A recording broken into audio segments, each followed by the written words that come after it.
Hello friends, welcome to smile talk paramedical channel. Friends, ಈಗಾಗಲೇ GNM nursing board ವತಿಯಿಂದ online applications close ಆಗಿದೆ ಮತ್ತು payment ಮಾಡಲಿಕ್ಕೆ 15 ತಾರೀಕು ತನಕ ಟೈಮನ್ನು ಕೊಟ್ಟಿದ್ದಾರೆ. ಇದು ಮುಗಿದ ಮೇಲೆ ನಿಮ್ಮ ಒಂದು ಕೌನ್ಸಿಲಿಂಗ್ ಪ್ರಕ್ರಿಯೆ ಅಂದರೆ ಡಾಕ್ಯುಮೆಂಟ್ ವೆರಿಫಿಕೇಷನ್ ಪ್ರಕ್ರಿಯೆಯನ್ನು ಆರಂಭ ಮಾಡ್ತಾರೆ. ಅಲ್ಲಿ ತನಕ ನೀವು ಕಾಯಬೇಕಾಗತ್ತೆ. ಈ ಮಧ್ಯದಲ್ಲಿ ನಮ್ಮ KE ಅಭ್ಯರ್ಥಿಗಳು ಕೂಡ ಈ KE ಮುಖಾಂತರ ಗೌರ್ಮೆಂಟ್ ಸೀಟ್ಗಳನ್ನು ಪಡ್ಕೊಳ್ಳೋಕ್ಕೆ, ಗೌರ್ಮೆಂಟ್ ಅಪ್ಲಿಕೇಶನ್ಗಳನ್ನು ಪಡ್ಕೊಳ್ಳೋಕ್ಕೆ ಅರ್ಜಿಗಳನ್ನು ಸಲ್ಲಿಸಿದ್ದಾರೆ. ಆದರೆ ಅವರು ರ್ಯಾಂಕ್ ನಂಬರ್ ಕೂಡ ಬಂದಿದೆ. ಆದರೆ ಈ ಮಧ್ಯೆ ಇನ್ನೂ ಕೌನ್ಸಿಲಿಂಗ್ ಆರಂಭವಾಗುವುದು ಕೂಡ ಅವ್ರದ್ದು ಸ್ವಲ್ಪ ಇನ್ನು ಮುಂದಿನ ದಿನಗಳಲ್ಲಿ ಆರಂಭವಾಗುತ್ತೆ. ಈ ಮಧ್ಯದಲ್ಲಿ ನನಗೆ ನೀವು ಕಾಮೆಂಟ್ಗಳನ್ನು ಶೇರ್ ಮಾಡಿದ್ದೀರಿ. ನಾನು ಈಗ ಫ್ರೀ ಇದ್ದಾಗ ನಿಮ್ಮ ಕಾಮೆಂಟ್ಗಳನ್ನು ಓದಿ ಅದಕ್ಕೆ ಉತ್ತರವನ್ನು ಕೊಡುವಂಥ ಕೆಲಸವನ್ನು ಮಾಡ್ತೀನಿ. ಜೊತೆಗೆ ಸಂಜೆ ಲೈವಲ್ಲಿ ಬಂದಾಗ ಕೂಡ ನೀವು ಮಾಹಿತಿಯನ್ನು ಕೇಳ್ಬೋದು. ಈಗ ನಾನು ಡೈರೆಕ್ಟ್ ಕಾಮೆಂಟ್ಸ್ ಬಾಕ್ಸಿಗೆ ಹೋಗ್ತೇನೆ. ಮತ್ತು ಯಾರು ಅಭ್ಯರ್ಥಿಗಳು ಚಾನಲ್ಗೆ ಹೊಸಬರಿದ್ದರೆ ಚಾನಲ್ ಸಬ್ಸ್ಕ್ರೈಬ್ ಮಾಡಿಕೊಂಡು ನಿಮ್ಮಲ್ಲಿ ಏನಾದರೂ ಡೌಟ್ಗಳಿದ್ದರೆ ನನಗೆ ಕಾಮೆಂಟ್ಸನ್ನು.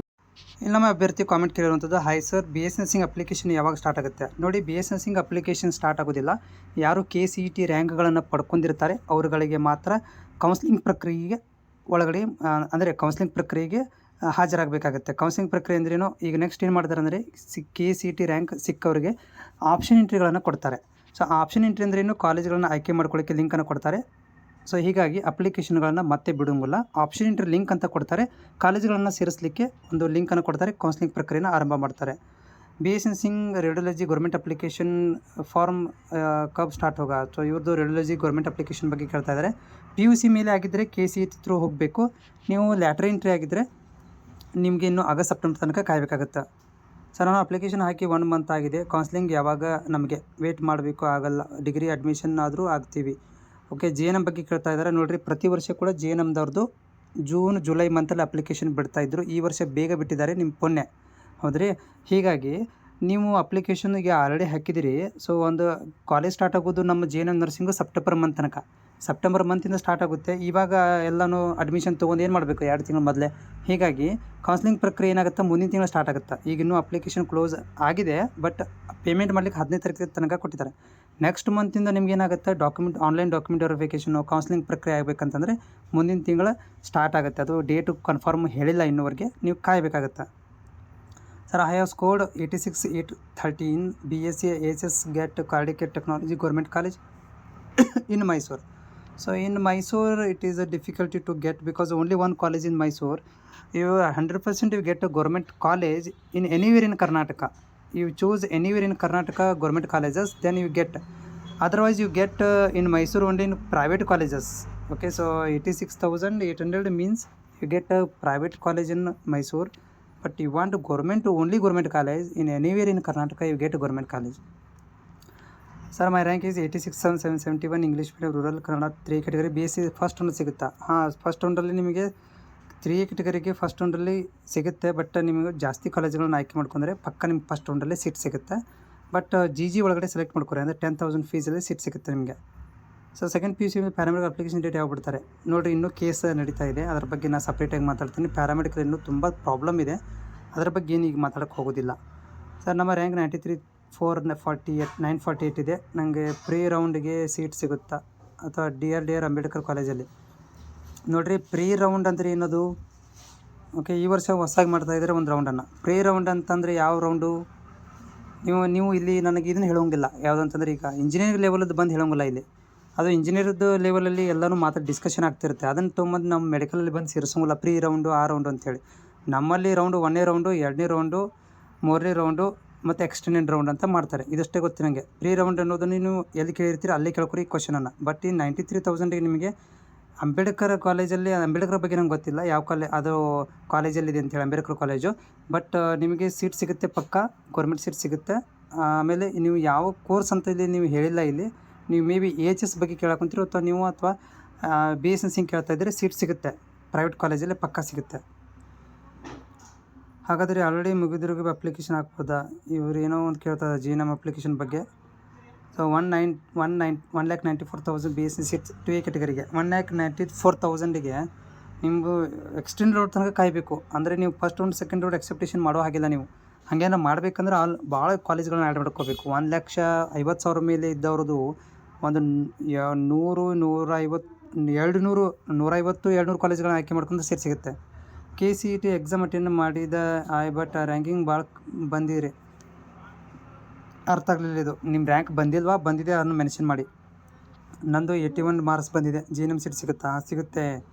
B pharmacy lateral entry link ಯಾವಾಗ ಬರುತ್ತೆ? ಲ್ಯಾಟ್ರಲ್ ಎಂಟ್ರಿ ತುಂಬ ಪ್ರಾಬ್ಲಮ್ ಇದೆ. ಹೋದ ವರ್ಷ ಪ್ರಾಬ್ಲಮ್ ಆಗಿದೆ. ಈ ವರ್ಷ ಏನು ಮಾಡ್ತಾರೆ, ಸಪ್ರೇಟಾಗಿ ಕೌನ್ಸಿಲಿಂಗ್ ಮಾಡ್ತಾರೆ. ಅದು ಕಾದು ನೋಡಬೇಕಾಗತ್ತೆ ಯಾವಾಗ ಬಿಡ್ತಾರೆ ಅಂತೇಳಿ. 67,720 ಬಿ ಎಸ್ ಸಿ ಗೌರ್ಮೆಂಟ್ ಕಾಲೇಜಲ್ಲಿ ಸಿಗುತ್ತೆ. ಹೈದರಾಬಾದ್ ಕರ್ನಾಟಕಕ್ಕೆ ಸಿಗುತ್ತೆ, ತೊಂದರೆ ಇಲ್ಲ. ಬಟ್ ಅಷ್ಟು 31 ಗೌರ್ಮೆಂಟ್ ಕಾಲೇಜ್ಗಳನ್ನ ಚಾಯ್ಸ್ ಮಾಡ್ಕೋಬೇಕು ನೀವು, ಅಂದರೆ ಮಾತ್ರ ಸಿಗೋ ಚಾನ್ಸಸ್ ಇದೆ. ಸ್ಟೇಟ್ ರ್ಯಾಂಕ್ ರಿಸಲ್ಟ್ ಯಾವಾಗ ಬರುತ್ತೆ? ಸ್ಟೇಟ್ ರ್ಯಾಂಕಾ? ಯಾವ ಸ್ಟೇಟ್ ರ್ಯಾಂಕ್ ಬಗ್ಗೆ ಕೇಳಂತೀರಿ ನೀವು? 54,704 ಇದೆ. 3 ವಿಕೆಟ್ ಗೌರ್ಮೆಂಟ್ ಸೀಟ್ ಸಿಗುತ್ತೆ. B S nursing government seat ಸಿಗುತ್ತೆ. ಓಕೆ, ನೆಕ್ಸ್ಟ್ ಇಲ್ಲಿ B S nursing 74,780 rank rural quota Kannada medium government college. Okay, B S nursing government college ಕೇಳ್ತಾ ಇದ್ದೀರಿ 2A ಕ್ಯಾಟಗರಿಗೆ. 74,000ಕ್ಕೆ ಫಸ್ಟ್ ರೌಂಡ್ ಡೌಟ್ ಇದೆ.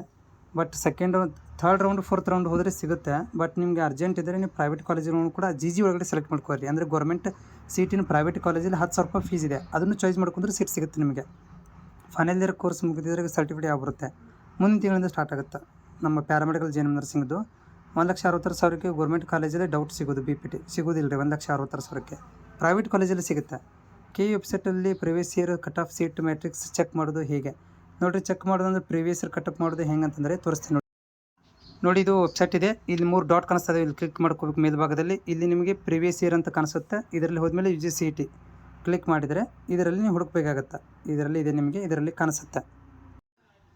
ಸರ್ ಆಪ್ಷನ್ ಎಂಟ್ರಿಗೆ ಕಾಲೇಜ್ ಕೋಡ್ ಹೇಗೆ ಸಿಗುತ್ತೆ ಪ್ಲೀಸ್ ಹೇಳಿ. ನೋಡಿರಿ, ನಮ್ಗೆ ಅವಶ್ಯಕತೆ ಇಲ್ಲ ಕೋಡ್ ಗಿಡ. ಅದು ನೀವು ಪ್ರತಿಯೊಬ್ಬರು ಏನು ಮಾಡ್ತೀರಿ ಅಂದರೆ ಇಂಜಿನಿಯರಿಂಗ್ ಕಾಲೇಜ್ ಮಾಹಿತಿ ತಿಳ್ಕೊಂಬಂದು ಇಲ್ಲಿ ಕೋಡ್ ಗಿಡ ಅಂತೀರಿ. ನಮಗೇನು ಕೋಡ್ ಅವಶ್ಯಕತೆ ಇಲ್ಲ ರೀ. ಅಲ್ಲಿ ಕೋಡ ನೋಡ್ಬೇಕಂತೇನಿಲ್ಲ. ಅಲ್ಲಿ ಕಾಲೇಜ್ ಸರ್ಚ್ ಮಾಡೋಕ್ಕೂ ಬರುತ್ತೆ. ಗೌರ್ಮೆಂಟ್ ಅಂದ್ರೆ ಗೌರ್ಮೆಂಟ್ ಬರ್ತಾವೆ, GG ಅಂದ್ರೆ GG ಅಷ್ಟೇ ಬರ್ತಾವೆ, ಪ್ರೈವೇಟ್ ಅಂದ್ರೆ ಪ್ರೈವೇಟ್ ಅಷ್ಟೇ ಬರ್ತಾವೆ. ನೀವು ಕೋಡ್ ಪಾಡ್ ಅನ್ಕೊಂಡು ಕುಂತ್ರೆ ಹುಚ್ಚರಾಗ್ತೀರಿ ಎಲ್ಲನೂ. ಅದು ಇಂಜಿನಿಯರಿಂಗ್ ಕಾಲೇಜಲ್ಲಿ ಮಾತ್ರ, ಯಾಕಂದ್ರೆ ಅಲ್ಲಿ ಭಾಳ ಕಾಲೇಜ್ ಇದಾವೆ.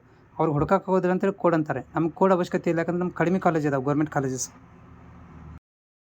ಸೊ ನೆಕ್ಸ್ಟ್ ಕಾಮೆಂಟಲ್ಲಿ, sir paramedical second year exam fail ಆಗಿದ್ದೀನಿ, ಸಪ್ಲಿಮೆಂಟ್ರಿ ಬರೆಯೋಕ್ಕೆ ಆಗಲ್ಲ, ಮತ್ತು ಯಾವಾಗ ಬರೀಬೋದು? ಥರ್ಡ್ ಇಯರ್ ಎಕ್ಸಾಮ್ ಏನಾದರೂ ಪ್ರಾಬ್ಲಮ್ ಆಗುತ್ತಾ? ನೋಡಿರಿ, ಈಗ ನೀವು ಸೆಕೆಂಡ್ ಇಯರ್ ಫೇಲ್ ಆಗಿದ್ರಿ. ನೀವು ಸಪ್ಲಿಮೆಂಟ್ರಿ ಎಕ್ಸಾಮ್ ಬರೀಲಿ, ಯಾರು ಬೇಡ ಅಂತ ಹೇಳ್ತಾ ಇದ್ದಾರೆ ನಿಮಗೀಗ. ಸಪ್ಲಿಮೆಂಟ್ರಿ ಎಕ್ಸಾಮ್ ಬರೀರಿ. ಇದರಲ್ಲಿ ಕ್ಲಿಯರ್ ಆದರೆ ನೀವು ಇನ್ ಕೇಸ್ ಆಫ್ ರೆಗ್ಯುಲರ್ ವಿದ್ಯಾರ್ಥಿ ಇದ್ದರೆ ಫೈನಲ್ ಇಯರ್ಗೆ ಬರೋಂಗಿಲ್ಲ, ಹೌದಾ? ಬಟ್ ನೀವು ಸಪ್ಲಿಮೆಂಟ್ರಿ ಸ್ಟೂಡೆಂಟ್ ಇದ್ದರೆ ನೀವು ಫೈನಲ್ ಇಯರ್ಗೆ ಎಲಿಜಿಬಲ್ ಆಗ್ತೀರಾ. ಓಕೆ, ಸೊ ಯಾಕಂದರೆ ಈಗ ಸಪ್ಲಿಮೆಂಟ್ರಿ ಎಕ್ಸಾಮ್ ಇದೆ, ಅದಕ್ಕೆ ನೀವು ಎಲಿಜಿಬಿಲಿಟಿಯನ್ನು, ಅಂದರೆ ಈಗ ಸಪ್ಲಿಮೆಂಟ್ರಿ ಎಕ್ಸಾಮ್ ರಿಸಲ್ಟ್ ಅಂತೂ ಬಂತು. ಈಗ ನೀವು second year final year exam ಬರೀಬೋದು. ಓಕೆ, ಪ್ಯಾರಾಮೆಡಿಕಲ್ ಸಪ್ಲಿಮೆಂಟ್ರಿ ಎಕ್ಸಾಮ್ ನಿಮಗೆ ಬರೆಯೋಕ್ಕೆ ಆಗಿಲ್ಲ. ಆ್ಯನ್ಯುವಲ್ ಎಕ್ಸಾಮಲ್ಲೇ ಬರಿಬೋದು, ಬಟ್ ಥರ್ಡ್ ಇಯರ್ ಬರೆಯೋಕ್ಕಾಗೋದಿಲ್ಲ. ಸೆಕೆಂಡ್ ಇಯರ್ ಪಾಸ್ ಆಗೋ ತನಕನೂ ನಿಮಗೆ ಥರ್ಡ್ ಇಯರ್ ಎಕ್ಸಾಮನ್ನು ಬರೀಲಿಕ್ಕೆ ಆಗೋದಿಲ್ಲ. Thank you so much sir. Next sir, ನಂದು ಒಂದು ಡೌಟ್. ಇವಾಗ ನಾನು ನೀಟ್ ಎಕ್ಸಾಮ್ ಬರಿತಾ ಇದ್ದೀವಿ. ನಾವು KCET ಕೌನ್ಸ್ಲಿಂಗ್ ಕೂಡ ಅಪ್ಲೈ ಮಾಡಿದ್ದೀವಿ. KNವ್ರಿಗೆ ಹೇಳಿದರು ಸಪ್ರೇಟ್ ಕೌನ್ಸ್ಲಿಂಗ್ ಇರುತ್ತೆ ಅಂತ. ಬಟ್ ನಮಗೆ ಅದು ಹೇಗೆ ಅಂತ ಗೊತ್ತಾಗ್ತಾಯಿಲ್ಲ. ಎಕ್ಸಾಂಪಲ್, ನಾವೀಗ ಫಸ್ಟ್ ರೌಂಡಲ್ಲಿ ಸೀಟ್ ಅಲಾಟ್ಮೆಂಟ್ ಆಗಿರುತ್ತೆ. ನಾವು ಅದನ್ನು ಸೆಕೆಂಡ್ ರೌಂಡ್ಗೆ ಹೋಲ್ಡ್ ಮಾಡ್ತೀವಿ. ಆವಾಗ ನೀಟ್ ಕೌನ್ಸ್ಲಿಂಗ್ ಸ್ಟಾರ್ಟ್ ಆಗುತ್ತೆ. ಥರ್ಡ್ ರೌಂಡ್ಗೆ ಹೋಲ್ಡ್ ಮಾಡಬೇಕಾ ಅಥವಾ ಅಡ್ಮಿಷನ್ ಆಗಬೇಕಾ? If NEET BMS BHM MBBS seat ಸಿಗುತ್ತಾ ಅಂತಾದರೆ ನಾವು ಸೀಟ್ ಕ್ಯಾನ್ಸಲ್ ಮಾಡಿದರೆ ಏನಾಗುತ್ತೆ? ನೋಡಿರಿ, ಇದ್ರ ಬಗ್ಗೆ ನಾನು ಒಂದು ವಿಡಿಯೋನ ಕೂಡ ಶೇರ್ ಮಾಡಿದ್ದೀನಿ. ಮಾನ್ಯ ನಿರ್ದೇಶಕರು ಏನು ಹೇಳಿದ್ದಾರೆ ಅಂದರೆ, ನೀವು 1ನೇ ರೌಂಡು, ಸೆಕೆಂಡ್ ರೌಂಡು, ಥರ್ಡ್ ರೌಂಡಲ್ಲಿ ಅಡ್ಮಿಷನ್ ಆದರೂ ಕೂಡ ನೀವು ಭಾಗವಹಿಸ್ಬೋದು ನೀಟ್ಗೆ ಅಂತ ಹೇಳಿದ್ದಾರೆ. ಅವರು ಎಕ್ಸ್ಟೆಂಡೆಡ್ ರೌಂಡ್ ಅಂತ ಏನೋ ಒಂದು ಮಾಡ್ತೀವಿ ಅಂತ ಹೇಳಿದ್ದಾರೆ. ಅದ್ರ ಬಗ್ಗೆ ನೋಡಬೇಕೀಗ. ಅವರು ಈ ವರ್ಷ ಹೊಸದಾಗಿ ಮಾಡ್ತಾಯಿದ್ದಾರೆ, ಕೊಡ್ತೀವಿ ಅಂತ ಹೇಳಿದ್ದಾರೆ. ನೀವು 1ನೇ ರೌಂಡ್ ಹೋಲ್ಡ್ ಮಾಡ್ಬೋದು, 2ನೇ ರೌಂಡ್ ಹೋಲ್ಡ್ ಮಾಡ್ಬೋದು, ಥರ್ಡ್ ರೌಂಡ್ ಅಡ್ಮಿಷನ್ ಆದರೂ ಕೂಡ ನಿಮಗೆ ಚಾನ್ಸ್ ಕೊಡ್ತೀವಿ ಅಂತ ಹೇಳಿದ್ದಾರೆ. ಅದರ ನನ್ನ ಹತ್ರ ರೆಕಾರ್ಡಿಂಗ್ ಇದೆ, ವಿಡಿಯೋ ಕೂಡ ಇದೆ. ನಾವು ಹಿಂದೆ ಒಂದು ವಿಡಿಯೋ ಹಾಕಿದ್ದೀನಿ ನೋಡಿರಿ. ಇವಾಗ ಅದು ನೀಟ್ ಮತ್ತು CETಗೆ ಸಂಬಂಧಿಸಿದಂಥ ಮಾಹಿತಿ ಅಂತ ಹಾಕಿದ್ದೀನಿ. ಅದನ್ನು ಒಂದು ಸಲ ನೋಡಿ ನಿಮ್ಗೆ ಗೊತ್ತಾಗುತ್ತೆ.